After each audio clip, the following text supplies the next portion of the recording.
Hello friends, எல்லோரும் எப்படி இருக்கீங்க? நல்லா இருக்கீங்களா? எல்லோரும் ஆரோக்கியமாக இருங்க, ஹெல்த்தியாக சாப்பிடுங்க, நிறைய தண்ணி குடிங்க. வாங்க வீடியோக்குள்ளே போகலாம்.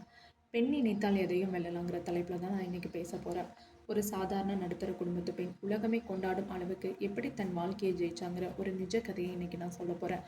அந்த பெருமைக்குரிய பெண் யாருன்னா, அமெரிக்காவின் முன்னாள் முதல் பெண்மணி மிச்சல் ஒபாமா. மிச்சல் ஒபாமாவுடைய பிகமிங் புத்தகம் பற்றி தான் சுருக்கமாக சொல்ல போகிறேன். இந்த புத்தகம் எதை பற்றியது? இந்த புத்தகம் அவங்களுடைய சுயசரிதையை பற்றியது.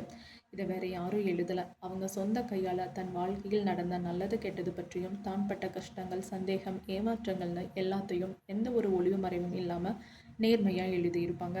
அமெரிக்காவின் முதல் பெண்மணியாக இருந்தாலும் அவங்களும் ஒரு சாதாரண நடுத்தர குடும்பத்தில் பிறந்து வளர்ந்தவங்க தான். அதனால தான் அவங்களுடைய சுயசரிதை உலகம் முழுக்க இருக்கிற பல கோடி பெண்களுக்கு இன்ஸ்பிரேஷனாக அமைஞ்சுது. அவங்க எப்படி ஒரு சாதாரண குடும்பத்தில் பிறந்து வளர்ந்து படித்து முன்னேறி ஒரு வக்கீலாகி அப்புறம் அமெரிக்காவின் முதல் பெண்மணியாக உருவானாங்க அப்படிங்கிற அவங்களோட சொந்த பயணம் தான் இந்த புத்தகம். மிச்சல் ஒபாமாவின் சுயசரிதையான பிகமிங் புத்தகம். வாங்க அவங்க ஜெயிச்சு வந்த பாதையை பற்றி சுருக்கமாக பார்க்கலாம். பிறப்பும் போராட்டமும். அவங்க சிகாகோ நகரத்தில் ஒரு சாதாரண நடுத்தர குடும்பத்தில் சின்ன வீட்டில் பிறந்தவங்க. ஸ்கூலில் படிக்கும்போது இப்படி இருந்தால் உனக்கெல்லாம் காலேஜில் இடம் கிடைக்காது, உன்னாலெல்லாம் முடியாதுன்னு ஆசிரியர் திட்டியிருக்காங்க. ஆனால் அதையெல்லாம் அவமானமாக நினைக்காம வைராக்கியமாக எடுத்துக்கிட்டு படித்து அமெரிக்காவுடைய தலை சிறந்த கல்லூரியில் பட்டம் படித்து வக்கீலானாங்க. காதலும் குடும்ப பாரமும். அவங்க வேலை பார்த்த ஆஃபீஸுக்கு ஜூனியராக வேலை கற்றுக்க வந்தவர் தான் பராக் ஒபாமா. அவரை காதலிச்சு கல்யாணமும் பண்ணிக்கிட்டாங்க. ஆனால் கல்யாணத்துக்கு அப்புறம் பராக் ஒபாமா அரசியலில் பிஸியாகிட்டாரு. அதனால குடும்ப பாரம் முழுவதும் மிச்சல் மேலே விழுந்தது.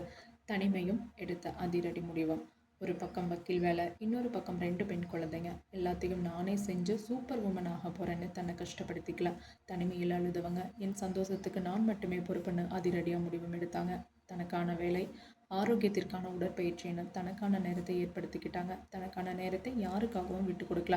குழந்தைகளை பாதுகாக்க தன்னோட அம்மா கிட்ட உதவி கேட்டாங்க. அம்மா குழந்தைகளை பார்த்துக்கிட்டாங்க.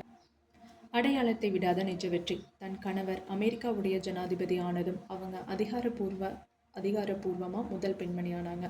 அப்போ கூட தன் கணவர் பின்னாடி வெறும் கைத்தட்டும் நிழலெல்லாம் அவங்க நிற்கல.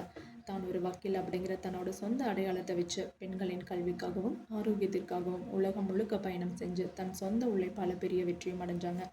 இந்த புத்தகத்தினுடைய சுவாரஸ்யம் என்னென்னா, ஒரு சாதாரண பெண்ணை அவங்க பட்ட கஷ்டங்களை தாண்டி மனைவியா அம்மாவா தன் கடமைகளையும் செஞ்சுக்கிட்டு தன்னோட சொந்த அடையாளத்தையும் விட்டு கொடுக்காம ஜெயிச்சது தான் அவங்களுடைய நிஜமான வெற்றி. இந்த கதை உங்களை இன்ஸ்பயர் பண்ணியிருந்தால் கமெண்ட்ஸில் சொல்லுங்கள். வீடியோ பார்த்த அனைவருக்கும் மனமார்ந்த நன்றி. பிடித்திருந்தால் சப்ஸ்கிரைப் பண்ணுங்கள், லைக் பண்ணுங்கள். தேங்க்யூ.